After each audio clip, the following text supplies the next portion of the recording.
What's going on, everybody? It's Mr. Muscular Plays here with a little bit of a lift 1-2, and your boy got an Xbox 360 in the year 2021. You may be wondering why exactly that is the case. I'll be explaining throughout this video because we have a huge game haul to go through as well. RPGs, classics, exclusives that you may never have heard of, but this right here, this is the dream. I've always wanted the Star Wars Xbox 360. It's the R2-D2 Xbox 360 with the C-3PO controller. Finally, I've got it. A childhood dream complete. So we're gonna go ahead, unbox this because I got it for about 135 bucks. And then after that, we're gonna go through the whole game haul and then we'll discuss. So let's get to the unboxing first. All right, so here we go. We got the Xbox here. Let's start unpackaging this bad boy. See exactly how complete it came. You know, I don't know if it comes with all the cool manuals and stuff, but here we go. Let's unravel this bad boy. Here we got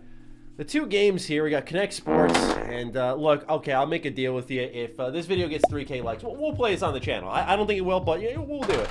More importantly, though, is the piece de resistance right here. Oh, yeah. This was a dream, man. This was the dream.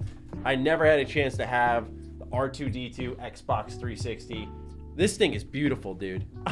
I can't even wrap my head around this, man. I can't believe I finally own this. This is so nice.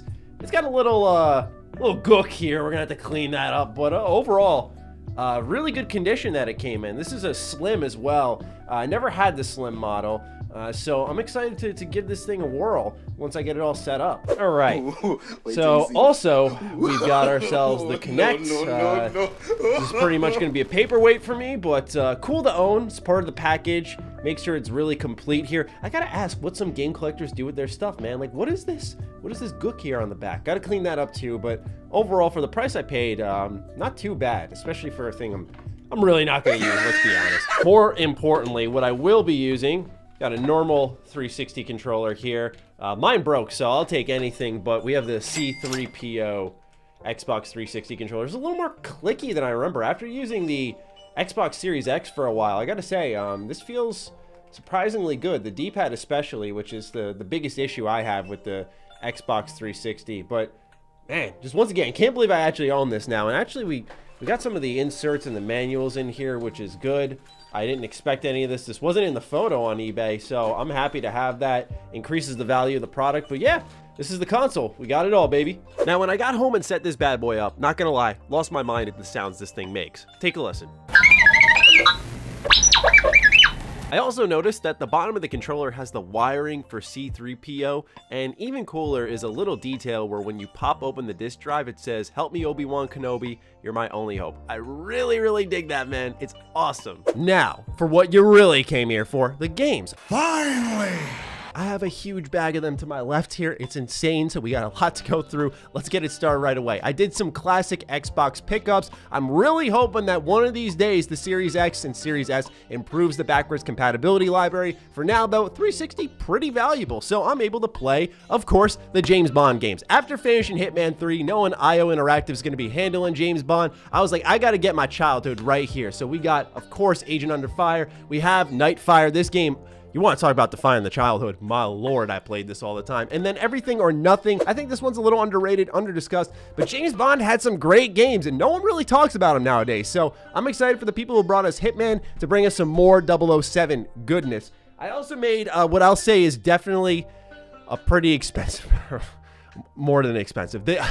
So I got Morrowind complete in box. I will probably never play this. I have it on PC, and I can really only tolerate the game with mods, but I spent $55 on it. But here's the thing, allow me to explain. Complete in box. It comes with even a little slip. Hold on, it comes with this little promo slip. Look at that, look at that. There's even like a software registration card on here. It really shows the game's age, and even cooler is it has the game's map of Vardenfell. So I thought that was really awesome that you could see all of Morrowind on a little map here. So we got that along with the manual, the game disc, everything's in there. So to me, it was worth the price just because of how much BGS has defined the games I love. So confession, never played Undead Nightmare, long overdue. I found out it's pretty much like a game of its own. I thought it was like a couple of hours of DLC that people really liked, but got the Red Dead Redemption Game of the Year edition here. I know on Series X, this game looks great. So I decided, hey, why not pick this up? It was 15 bucks. And I figured, why not? Once again, and you'll know this, complete in box is my kryptonite. I got to get the manual. I may never read that manual, but I got to get it because I don't really know why. There's something wrong with me. Okay, so underrated RPGs. One of them, Eternal Sonata. This is like a musical-based JRPG. I only played this a little bit when I had my 360. Never finished it, but I really liked where it was going, so I thought this was long overdue. Maybe a 2021 or 2022 re-review. You guys know I like to do those retrospective reviews. That's one of the reasons I invested here, because there's some games that I'm going to show you that actually work great on Series X, like even better. They've been boosted, and there's some that you just can't access nowadays. Well, Eternal Sonata, my situation is it's either PS Now or on the 360, and so you know me, complete in box, of course. Take a look right here. Weep, right there, boom. So, Eternal Sonata added to the collection. Now, I talked about Series X games that have been improved, and so Sonic Unleashed, I'm not a Sonic guy at all. I really, honestly, don't like Sonic all that much. I only like Sonic Generations, but I've heard that Unleashed now actually functions at a proper frame rate here in like the 2020s with the Series X. So I figured I'll stay open-minded and I'll pick it up. We'll see what it's all about. That was 20 bucks, but this one here, $15, sealed. You see that? I haven't seen this seal in ages. So this was really kind of cool to see. Metal Gear Rising: Revengeance, one of my favorite Platinum Games titles. For those who don't know anything about me, I'm a big Platinum Games fanboy, okay? I enjoy my Astral Chain, I enjoy my Bayonetta, I enjoy my Nier Automata, and it all really started for me with Metal Gear Rising: Revengeance. Raiden is my favorite character in Metal Gear. A lot of people are like, Snake, Snake, Snake. MGS2 is the best MGS. Oh God, I just pissed a lot of people off. I do believe that, though. Not Xbox 360 exclusive. So far, we haven't dug into too many of those, but this one is one I've been dying to revisit. Spec Ops: The Line. I mean, what a storyline. I didn't even remember until I looked at the back of the box. This game has multiplayer, though. I didn't even know that. Everyone talks about the story. I played it a bunch of times. You know, the first couple hours, you think, standard third-person shooter, okay, whatever, but it gets really good. There's a lot of great choices. It's a really, really shocking game. I would highly recommend giving it a look if you have yet to. Now, here's one. I mean, I gave you a controversial opinion when it came to Metal Gear Solid. I'm going to do the same with Skate, because Skate 1 is the best Skate. It's the only Skate I care about, and it's the only Skate I will ever play again. I don't care about getting off my board. I love the camera angle and the city that you skate around in Skate 1. I want to go back to this game. I can't wait for Skate 4. Curious to see what they do with it. But this one, man, there's just something about it that clicks right. The thousands, no exaggeration, thousands of hours I put into Skate 1. It's going to be good to go back to this. I actually cannot wait for that. We also have, I think, one of the more underrated titles out there, and that is Castlevania Lords of Shadow. So if you like the older style God of War, not the serious boy, more along the lines of a beat 'em up, kind of like God of War 1, 2, and 3. Castlevania gave a shot at that with Lords of Shadow, and while a lot of people didn't like the sequel much, the first one was pretty good, and I remember playing this. I got it for Christmas when I was in high school, and so this one really pleased me. I very much enjoyed it. Very brutal, very fun game, just scratches a particular itch, and I wish that they tried more things with Castlevania. So this one, long overdue to play this one. A lot of people don't know this. I'm a big Middle-earth fan, and so I've never played Battle for Middle-earth 2. What? It's like an RTS Lord of the Rings game. Where have I been? What? So that sounds incredible. Don't know much about it, but I was sold on concept alone. This was about 15 bucks. That's the great thing about collecting 360 games is I think a lot of these prices are going to go up as a new generation starts collecting and this whole production line starts to phase out. And so some of these games are pretty much all 15 to 20 bucks. I'll specify when the prices go up. We have some in this bag here that I spent a little more on it than I would like to admit. But speaking of cheap ones, this is about 10 bucks. It's a good little co-op game. Lord of the Rings War in the North, 3-player online co-op. It comes from Snowblind Studios. Little fun fact about them, they brought us the likes of Champions of Norath. They brought us Champions Return to Arms. They did the Dark Alliance series. So those were some of my favorite co-op beat-em-ups when I was a kid. I played them all the time on my PS2. So to get something from them from the Lord of the Rings universe that was pretty solid, where you could play as, I think it was like a, what could you play as actually? You know, I don't remember. I'm not going to sound like an idiot. Let's keep going. I need to get the second one. So far, I've only found the first one in store, but Dragon Ball Raging Blast. I have Budokai Tenkaichi 3 on my PS2, and I just want to collect all the Dragon Ball games at some point in time. I'm a huge fan of them. Raging Blast, when I saw this, once again, complete inbox, I absolutely had to pick it up. So I said I'd specify when we hit an expensive game. One of our most expensive ones was Morrowind. But let me tell you what, there's a 360 game that's just as much as Elder Scrolls 3 Morrowind complete in box, and you probably won't guess what it is because it's a weep game. Yeah, Naruto: The Broken Bond, only on Xbox 360 by Ubisoft. Ubisoft made exclusive Naruto games for Xbox. I also have Rise of a Ninja. It's at home. I picked that up sometime last year. These are kind of just current pickups I've done. But this is a Naruto RPG that's also like a fighting game. It's so good, man. Like, I adore it, man. I love the original Naruto storyline. Shippuden's also awesome. I picked up the entire Ultimate Ninja Storm Legacy on Xbox One sealed. So that's something I'm really excited to play. I've been on this Naruto kick lately, but Broken Bond, man, this was a good penny, man. It was a good penny. I'm not gonna sound like an idiot. Let's keep going. Pretty penny, that's the term. Like I said, 50 bucks for this, man. You know, it's worth it though. Look, you got Curse Mark Sasuke. I mean, that is the best form of Sasuke. If you played the Ultimate Ninja Storm games and you got the full roster, Sasuke has a disgusting amount of looks and costumes and forms. It's just like Curse Mark Sasuke, the OG, just that was the best Sasuke. Really unique exclusive here, Amped 3.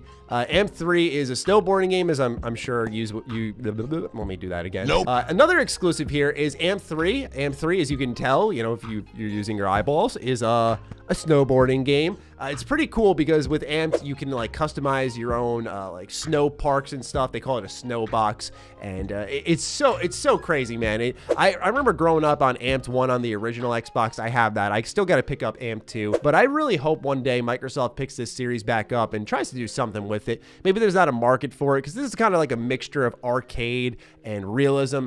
There's nothing really quite like it. I think Ubisoft did Steep or something along those lines, but this was just something of its own, and I had to pick it up. This was about 10 bucks, well worth it, and exclusive on the 360. So definitely give that a look if you're looking to build out the exclusive library. Another one that I know isn't on other consoles, and this is a pretty interesting game. It comes from THQ. It's called The Outfit. It's a M-rated third-person shooter that mixes third-person shooting combat, but it also has RTS gameplay. So it's a really strange blend. And it says it's got multiplayer, which, you know, I don't know who's playing it by this point in time. But this was about 15 bucks. Once again, the question arises, I don't know what happens to people's copies of their games. Like, it's covered in muck and gook, and it's like, dude, come on. Like, it's a video game. You go like this, it's on your shelf. Why do these fluids get on your games? I don't know. Am I being ridiculous? I don't know how this happens, but anyway, The Outfit looks like a pretty neat game. Really cheap pickup, exclusive to 360. This one isn't exclusive, but it's definitely niche. It's an RPG. It's called Resonance of Fate. So this has a what they call a gun-driven battle system, and in Resonance of Fate, it's kind of like you can set up lines in combat, and your character will run in that line and shoot everything in sight through that line. So you have to kind of plan out your moves ahead of time, and I really appreciate stuff like that. It kind of reminds me a little bit in a very weird way of Lost Odyssey, which I don't have with me, but by the way, if you're looking for any good Xbox games right now and you have yet to play it, Lost Odyssey is like $6 downloadable right now, or buy it complete in box, it's like 20 bucks. It is so good, man. It is aged phenomenally. But anyway, we're talking about Resonance of Fate. This is one I missed out on. I'm surprised I got it for 15 bucks. This game isn't that expensive online, which also caught me off guard because it's a Sega game. JRPGs on the 360 typically go for a higher price because we all know that Xbox is more of a US marketed console, and they have the JRPGs here and there. So there was an age where Bethesda used to publish terrible games. Now they're much better, bringing us the likes of Prey, Dishonored, and so on and so forth. But there was a really dark era where they brought us Rogue Warrior. No, God! For those of you who don't remember, Rogue Warrior, I made a whole video on that one. Salutations, everybody. Today's horrible game, Rogue Warrior. One of my classics. I adore that video because it was just so off the walls, that game, and it's so bad it's actually kind of good. But there was a legitimately good game that came out of Bethesda's publishing arm, in my opinion, during that dark time, and that was Wet. So it's kind of like this parkour, flashy third-person shooter where you play as this woman and you're able to like slide around and do crazy stuff and take out enemies all at once. And there's a style meter that rates your gameplay, kind of like a DMC game, but it's all shooting. So it kind of reminds me if Bayonetta didn't have like the melee combat, what would happen here. And it was a really cool experiment, surprisingly still dead, but since Bethesda continued the Rage series, I guess never say never to this coming back. But yeah, I added Wet to my collection. That's complete in box for about 10 bucks. Nothing too bad there. So to cap it off, of course, I wanted to add some classics to the mix. So both of these come with the maps. You know where I'm going with this. I did it again. First of all, I bought Skyrim. Who's laughing now? I'm disgusting. I'm a horrible human being. I deserve nothing but the worst. So yeah, I picked up Skyrim again. I already have it on Switch. I have it on PC. I have the special edition. I will never play this, but I wanted it as a part of my collection. More importantly, though, is the Oblivion Game of the Year edition. Now, I was originally going to get just the original, but I wanted something that had on-disc Shivering Isles. It had Knights of the Nine, just because I can be paranoid. But like I said, they come with both discs, which is really cool. It's interesting to see the old Bethesda Softworks logo in 2K on the disc. It comes with the map, comes with the manual, and it's a very clean copy, by the way. This person actually, you know, put the game on the shelf and didn't like spit all over it or whatever. But yeah, that is pretty much my whole 360 game haul. These last couple of weeks, I invested, honestly, a couple of $100s into myself, into my 360 collection. It was one of my most played systems. It's actually one of my favorite all-time consoles. You know, just the era of experimentation but decent budgets for games. So you'd get something like The Outfit, but you also get something like Resonance of Fate and Amp 3, and you get Naruto The Broken Bond, and all these games are doing like little things in different ways. You just don't see that much nowadays because games have become so much more expensive to make. So I find the 360 and PS3 era of games to be really unique. Anyway, that's all I've got to show you. If you like these types of videos, let me know. I'm sure you'll let me know through the like bar because a lot of you probably want me to dance to connect Star Wars. So go ahead, keep that in mind. But for real, on the feedback side, I mean, I love doing RPG hauls and game hauls. I collect a ton. I've been collecting for about like 3 years now. So if there's other stuff you want me to do on the channel outside of news discussions and do things like this, I will continue to do so. So with that, I leave it in your hands. Let me know what you think, and I will catch all of you very soon. Be sure to follow me on Twitter, follow me on Instagram. Those links are in the description down below. And big thank you to all the patrons, all the members who continue to support the heck out of the content here. Stay sexy, stay active. I love you all. Peace. And I hit the mic before the video ended.